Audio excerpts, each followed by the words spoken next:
Well, what's up, everybody? My name's Josh, and Carpo, if you will. I'd like to, just for a moment, ask you a question. It's really quick, simple question. Do you have confidence in yourself? I'm not going to sit here and pretend like I'm fully confident in myself, nor am I going to pretend like I have no confidence in myself. What brought this about was when I was making a previous video, and I started thinking about how others can affect us so much in our life. One person can devastate a person's self-worth and value about themselves. And I've seen it happen over and over. I've seen people who have been broken and ruined by whether it be a husband or a wife, mother, father, brother, cousin, or just a good friend who just wants to be a friend by telling you what's wrong with you, that kind of stuff. People's confidence, no matter how strong it may be, can be shaken if enough people confront you. No matter how confident you are on one thing, if all your friends and family, let's say, come to you and say, hey, this is really an issue, something about you, the way you act, the way you behave. Even the strongest willed person who may say, screw you all, I have to do things my way, I believe they're still in their heart going to feel like they have to appease. And I think that that's okay, because that's human nature. The reason is because we have to be accepted, because friendship, family, acceptance is part of what being human is. It's part of what we need to feel happy in life, in my belief. So no matter how independent, a person can be stubborn and they can step away from society and say, nope, this is the way I'm going to do it. And society can push back on them and they can resist it. But if you're not integrated, and this is where integrity comes from. Integrity isn't about, a man who stands alone and says, this is the way I'm going to do things and it's the way it has to be for me. That's not integrity, because it's not integrated. It's a way of finding a way to be yourself and know yourself, yet still be part of a society. Because it's human nature. We are political animals.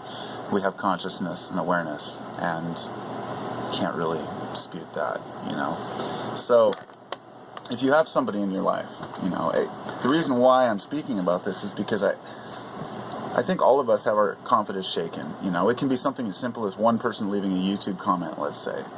And a person may say, oh, well, screw you, I don't care what you think. And then they sit there and think about it, like, why is this person saying this? And it'll turn into a big argument between two people over a period of time, people who've never met, because their confidences have been shaken in themselves through picking at each other. And I think that that's a major issue that we need to contend with, but only on our individual levels, because there's no way to get everybody confident in themselves. But so I guess the message I really want to get across here is that for me, and this is what's worked for only me, but I understand that I've grown up and I've had my confidence boosted. I've had my teachers tell me that, that I'm smart. I've had people tell me that my art is good. I've had people tell me that they like me as a person. These things are confidence boosters, which tell a person, I'm doing things right.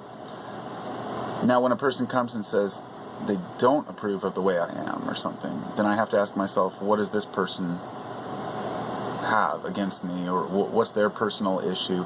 Is this the kind of person I want to even associate with? And what I find is many of the people who resist the kind of person, let's say, that I am, often have their own personal issues. But at the same time, sometimes they're right. And so this is a very personal issue that each person has to look at themselves. But you have to be honest with yourself. You can't just say, well, I don't care what other people think, because you do. The perfect example is peacocking or dressing nice. I was always opposed to people who had to wear fancy clothes and, be noticed. It all came down to one day with my brother when he had a shirt that he was wearing. It was a nice button-up shirt, and I said, That's a cool shirt. He's like, yeah, it's like $50. And I laughed. I said, I'd never pay $50 for a shirt. And he's like, well, I like to look good. And I was like, he's like, for my girl. I said, well, what's the point? I said, you guys are married, you know each other. He said, I just like to look good for my girl. She likes it. I said, hey, that little moment it got me thinking about people and appearance, and you realize that no matter how much a person tries to say, I don't care what people think about me, I just do my own thing. They do, because, I do, I'll come out here and make videos in my pajamas and, with my hair mussed up and stuff, but I still care to a degree. It's obvious if I just wake up and I'm just like, you want to look decent for society. So appearance is something that keeps our confidence level up. And it's how we attract a mate. It's just observing nature and how nature works. Animals preen themselves. Animals want to look nice. Animals want to stay clean and live in the image of what an animal is.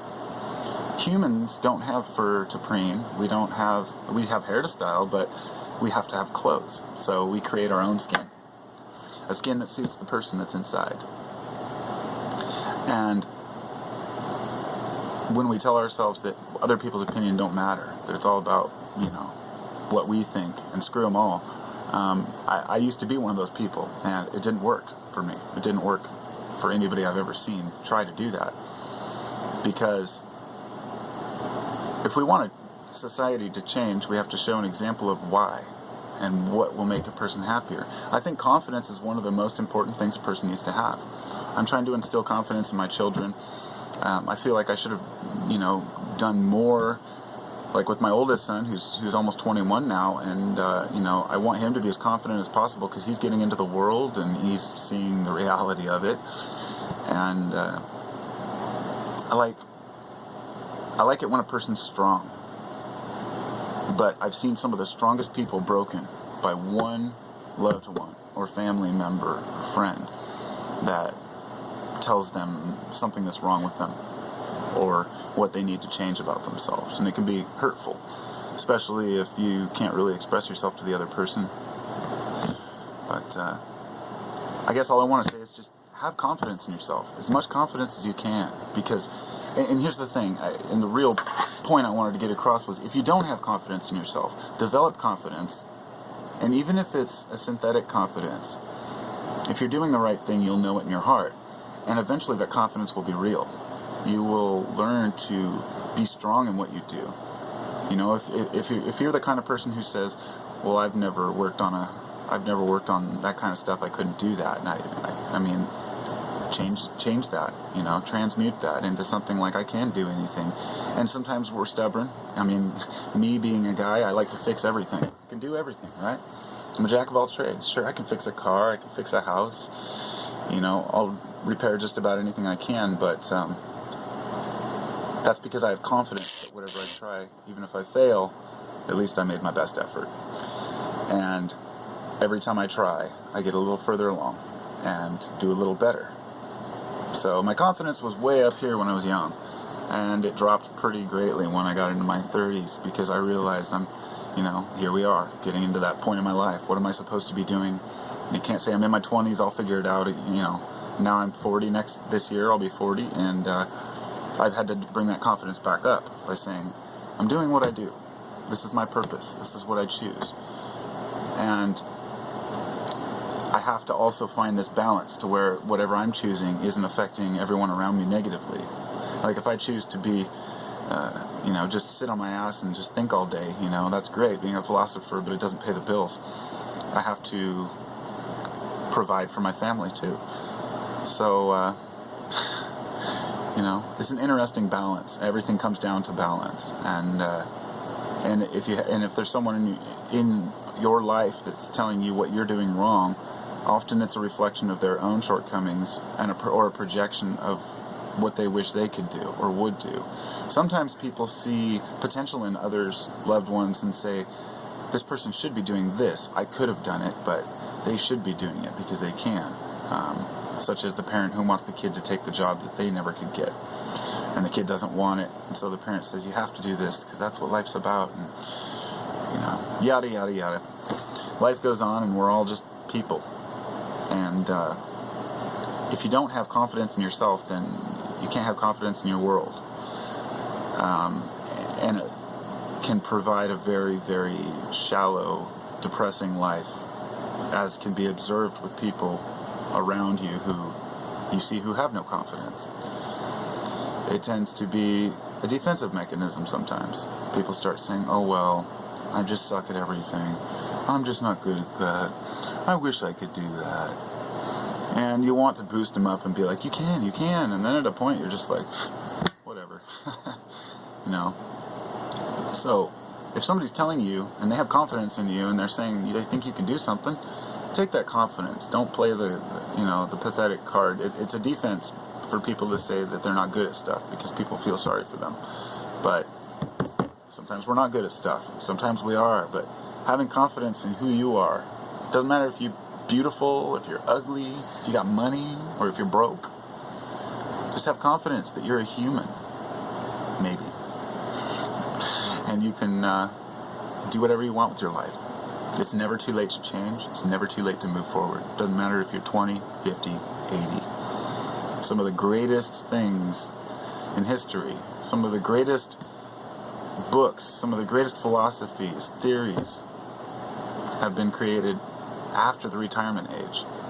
People who spent their life working at a mundane job, and after 65 they ended up, like one of the world's foremost botany books was written by a woman when she was like 70. You know, it's just, it's never too late to have confidence in yourself and realize that you have the potential, because the more people that have confidence around you, the more confidence we can develop, and then it becomes, it starts to gain momentum, you know, and then society can gain confidence, because society itself has no confidence, and we all seem like a bunch of children running around trying to figure out what class we're supposed to be in. Anyway, peace and love and thumbs up to everybody. Be you. Be who you be. As cheesy as it may sound, you know, that's just how I feel, you know. Be who you be, because it's all you got. But if you don't like who you are, ask yourself if it's because of what other people have told you, or because of something you know in your heart that you're doing wrong. And only through wisdom, education, and understanding can we develop that distinction, be able to know the difference between, you know, because I've had people say things to me that I started questioning. Is this true? Is this true? And a lot of times it is, a lot of times it isn't. But at least being honest with ourselves, we can move forward. It shouldn't lower our confidence to be doing something wrong. It should raise our confidence to be aware that we know we did something wrong and we're trying to change it. And that is mental alchemy. Namaste.